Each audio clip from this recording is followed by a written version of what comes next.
Tension, আফসোস এবং চিন্তা এগুলো থেকে কিন্তু পরীক্ষায় খুব একটা বেশি প্রশ্ন আসে না। অর্থাৎ তোমাদের সামনে মাধ্যমিক পরীক্ষা, উচ্চ মাধ্যমিক পরীক্ষা, তোমরা টেস্ট পরীক্ষার পর অনেকের রেজাল্ট খারাপ হয়েছে, এখন টেনশন করছো, চিন্তা করছো, আফসোস করছো, এইগুলো থেকে কি তোমাদের পরীক্ষায় প্রশ্ন আসবে? নিশ্চয়ই নয়। তাহলে আমার তোমাদের পাঠ্য পুস্তক পড়তে হবে। তো প্রিয় শিক্ষার্থী বন্ধুরা, এই মুহূর্তে দাঁড়িয়ে তোমাদের হাতে আর 1 থেকে 1.5 মাস টাইম রয়েছে। এই 1 মাস তোমরা কিভাবে পড়াশোনা করবে? দেখো, তোমাদের স্কুলে যারা ফার্স্ট, সেকেন্ড, থার্ড হয় তারা কিন্তু সারা বছর ডগ ফাইট করে রেজাল্ট ভালো করছে। তোমরা সারা বছর এটা করোনি, কিন্তু তোমাদের এই পরীক্ষার 1 থেকে 1.5 মাস আগে এই সময়টা কিন্তু তোমাদের বইপত্র নিয়ে পড়ে থাকতে হবে। ঠিক ফার্স্ট, সেকেন্ড, থার্ড যেভাবে পড়াশোনা করে, তাহলে তোমারও কিন্তু রেজাল্ট ভালো হবে। আর এই সময় তোমাদের ফেসবুক, হোয়াটসঅ্যাপ এবং যাদের যাদের গার্লফ্রেন্ড, বয়ফ্রেন্ড রয়েছে, অর্থাৎ তোমাদের যে প্রিয়তম আর প্রিয়তমা রয়েছে, তাদেরকে বর্তমানে একটুখানি এক্স বানিয়ে রাখো, দিয়ে পড়াশোনার প্রতি মনোযোগী হও। তো প্রিয় মাধ্যমিক, উচ্চ মাধ্যমিক শিক্ষার্থী বন্ধুরা, তোমাদের মাধ্যমিক এবং উচ্চ মাধ্যমিক এই দুটো বোর্ড পরীক্ষাই কিন্তু অত্যন্ত গুরুত্বপূর্ণ। তো মাধ্যমিক শিক্ষার্থী বন্ধুদের 2 ফেব্রুয়ারি অর্থাৎ তোমরা 2রা ফেব্রুয়ারি থেকে তোমাদের পরীক্ষা শুরু হচ্ছে, আর হাতে মাত্র 1 থেকে 1.5 মাস টাইম রয়েছে। এবং উচ্চ মাধ্যমিক শিক্ষার্থী বন্ধুদের আর মোটামুটি 2 মাস আমরা মনে করছি টাইম রয়েছে। তো এই মুহূর্তে দাঁড়িয়ে তোমাদের কিভাবে পড়াশোনা করা উচিত এবং তোমাদের সঠিক রুটিনটা কি হওয়া উচিত, আমি তোমাদের জন্য একটা সকলের জন্য সেরা রুটিন, যেহেতু তোমাদের কিন্তু স্কুল এখন বন্ধ রয়েছে, মাধ্যমিক, উচ্চ মাধ্যমিক তোমাদের কিন্তু টেস্ট পরীক্ষার পর স্কুলে কিন্তু ক্লাস হয় না, সারাটা দিন সময় পাচ্ছ।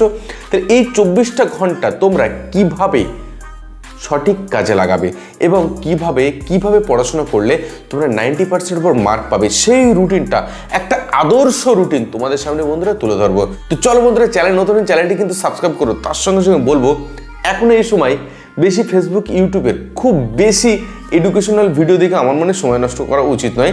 যেগুলো প্রয়োজনীয় কয়েকটা ভিডিও দেখে নিজের পড়াশোনার প্রতি মনোযোগী হও।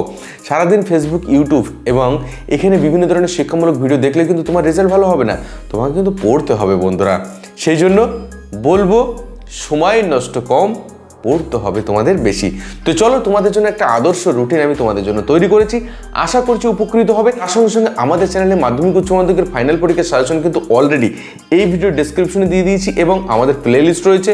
যদি না দেখে থাকো অবশ্যই দেখে নাও এবং সেই অনুসারে কিন্তু পড়াশোনা শুরু করে দাও। তো চলো বন্ধুরা, তোমাদের জন্য আদর্শ কোন রুটিনটা এই কটাদের জন্য ফলো করবে এবং দুর্দান্ত রেজাল্ট করতে পারবে, চলো ঝটপট করে দেখে নিই। প্রিয় মাধ্যমিক ও উচ্চ মাধ্যমিক শিক্ষার্থী বন্ধুরা, তোমাদের জন্য স্পেশালি কিন্তু এই রুটিনটা তোমাদের জন্য তৈরি করছি। অবশ্যই এটা মেনে রাখার চেষ্টা করো এবং ফাইনাল পরীক্ষায় দুর্দান্ত রেজাল্ট তো করবে। তো চলো, প্রথমে আমরা দেখে নেব সকাল থেকে শুরু। সকাল 7টার মধ্যে তোমাকে ঘুম থেকে উঠতে হবে। অনেকে 5টা বা 6টায় উঠতে পারো, কিন্তু যেহেতু এখন শীতের সকাল, সেই জন্য সকাল 7টা আমি একটা আদর্শ টাইম ধরছি। সকাল 7টা থেকে সকাল 11টা পর্যন্ত টানা তোমাকে কিন্তু পড়াশোনা করতে হবে। আর এই যে টানা তুমি সকাল 7টা থেকে 11টা পর্যন্ত পড়াশোনা করছো, এই সময় কোনো একটা সাবজেক্ট, একটা টপিক 45 মিনিটের বেশি তোমাকে পড়া যাবে না এবং তোমাকে একটা টার্গেট ফিক্সড করে নিতে হবে যে এই 45 মিনিটের ভিতরে এই কটা প্রশ্ন বা এই টপিকটা বা এই অধ্যায়টা আমি শেষ করব। তারপর 15 মিনিটের ব্রেক নেবে, তারপরে আবার তুমি একটা 45 মিনিট অন্য একটা সাবজেক্ট বা অন্য একটা টপিক, অন্য কোনো প্রশ্ন নিয়ে তুমি কি পড়াশোনা শুরু করবে। ঠিক আছে? তাহলে সকাল 11টা পর্যন্ত এভাবে চললো। কোনো কিছু পড়ার শেষে 15 মিনিট ব্রেক অবশ্যই কিন্তু তোমাকে নিতেই হবে। কোনো প্রকারের মোবাইল, ফেসবুক, তারপরে হোয়াটসঅ্যাপ এগুলো কিন্তু ইউজ করা যাবে না। দরকার হলে বাথরুমে যাও, মুখে পানি দাও, হাঁটাহাঁটি করো। আর হাঁটতে এতক্ষণ যা পড়ছিলে সেটা মনে রাখার জন্য রিভিশন দাও বা রিভাইজ দাও, যে এই সকাল থেকে এতক্ষণ তুমি কি পড়লে, মানে পড়তে তুমি উঠেছো, উঠার মাঝখানে কিন্তু তোমায় কখনোই মোবাইল ফোন বা ফেসবুক, হোয়াটসঅ্যাপ এইগুলো কিন্তু ইউজ করতে পারবে না। তুমি বাথরুমে যেতে পারো, হাঁটতে পারো, ঠিক আছে, কিন্তু সেই হাঁটার সময় তুমি কি পড়ছিলে সেটা কিন্তু তোমাকে রিভিশন দিতে হবে। এরপর চলে যাও দুপুর 1টার দিকে তোমাকে একটু কী করতে হবে, স্নান করে নিতে হবে। তারপরে খাওয়া দাওয়া করো, দরকার হলে আধা ঘন্টা রেস্ট নাও। কিন্তু আমরা দুপুরবেলা খাওয়া দাওয়া করে যে ওই যে আয়েসি ঘুমটা দিই, সেই ঘুমটা কিন্তু এখানে দেওয়া যাবে না। একটু তুমি আধা ঘন্টা 1 ঘন্টার জন্য ঘুমিয়ে নিতে পারো, ঠিক আছে। এইবার চলে যাচ্ছি আমি দুপুর 2টো পর্যন্ত, এরকমভাবে তোমার চলতে থাকলো বা 2:30 পর্যন্ত, ঠিক আছে। এইবার 2:30 থেকে বিকাল 5:30 পর্যন্ত তোমার সকালে যেরকমভাবে পড়াশোনা করেছিলে, তাহলে 2:30 সাড়ে তিনটে, সাড়ে চারটে, সাড়ে পাঁচটা, 3 ঘন্টা টানা। ঠিক আছে, যেভাবে তুমি পড়াশোনা করেছিলে ঠিক অনুরূপভাবে একই রকমভাবে তোমাকে পড়তে হবে। সকাল এবং দুপুর পড়ালেখার মোক্ষম সময়, এই সময়টার যত সম্ভব বেশি তোমাকে কি করতে হবে, কাজে লাগাতে হবে। এইবার এই যে সন্ধ্যা 5:30 থেকে 6:30 এই টাইমটা তোমার হচ্ছে টেনশন করার টাইম। একটু রাস্তায় ঘুরে আসতে পারো, বন্ধুদের সঙ্গে দেখা করে আসতে পারো। ঠিক আছে, এবং যদি কারোর সঙ্গে ফোনে কথা বলতে হয় বা একটু ফোন ঘাঁটতে হয়, এই টাইমটা কিন্তু করে নিতে পারো। এই সময় তুমি চুপচাপ শুয়ে থাকতে পারো, একটু রিল্যাক্স করতে পারো, ফ্যামিলির কারোর সঙ্গে একটু গল্প করতে পারো, কথা বলতে পারো। ঠিক আছে, চল এবার আমরা দেখে নেব এই যে 5:30 থেকে 6:30 পর্যন্ত হয়ে গেল। এবার 6:30 থেকে 7:30 কোনো টিউশনি অনেকের থাকে সন্ধ্যার পরে। টিউশনি যদি না থাকে তাহলে ইজি স্টাইলে পড়তে হবে। এই সময় বেশি হার্ড কিছু পড়া যাবে না। সকাল দুপুরের কোনো পড়া যদি বাকি থাকে সেগুলো এই সন্ধ্যার সময় 6:30 থেকে 7:30 পর্যন্ত তোমাকে পড়ে পুষিয়ে নিতে হবে। তুমি যে টার্গেট ফিক্স করে পড়ছিলে সে টার্গেট হয়তো পূরণ করতে পারেনি, কয়েকটা প্রশ্ন, কয়েকটা টপিক, কয়েকটা অংশ পড়ে রয়েছে, সেই অংশটা এই সন্ধ্যা 6:30 থেকে 7:30 পর্যন্ত পড়তে হবে তোমার। ঠিক আছে, এইবার তুমি আধা ঘন্টা রেস্ট নাও, দিয়ে 8টা থেকে 9:30 পর্যন্ত তোমার রিভিশন টাইম, মানে সকাল আর দুপুরে যা পড়েছো সেগুলো সব তোমাকে রিভিশন দিতে হবে।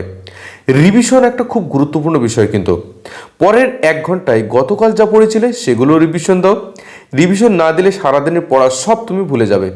এইবার রাত 10টার ভিতরে তোমাকে ডিনার শেষ করতে হবে।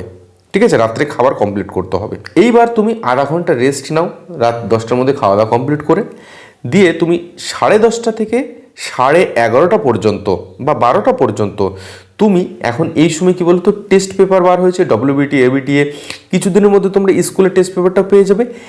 এই সারাদিন যে পড়লে তোমাকে কিন্তু পড়তে হবে, রিভিশন দিতে হবে।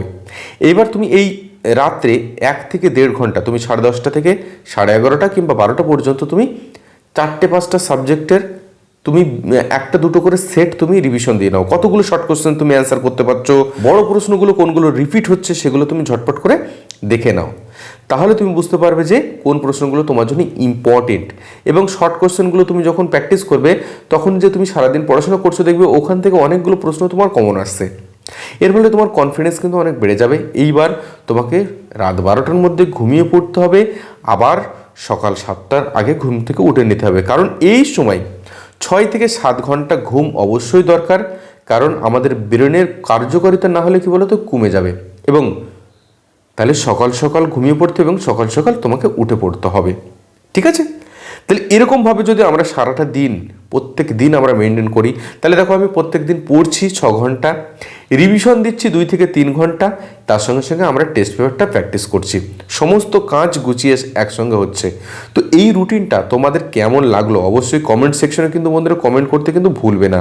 ঠিক আছে, তো উপরের রুটিনটা রোবটের জন্য না, ফাঁকিবাজদের ফাঁকিবাজির অপশানগুলো এবং পরীক্ষার কিছুর জন্য একটু পরিবর্তন করে নেওয়া রুটিন, অর্থাৎ তুমি নিজেকে এই 1 থেকে 1.5 মাসে একটু পরিবর্তন করে নেবে, দুর্দান্ত রেজাল্ট করবে। ঠিক আছে, চলো অল দ্য বেস্ট সকলের জন্য, অনেক শুভকামনা রইলো, ভালোবাসা রইলো। অবশ্যই অবশ্যই রুটিনটা ফলো করো, আশা করছি এর থেকে ফল পাবেই পাবে।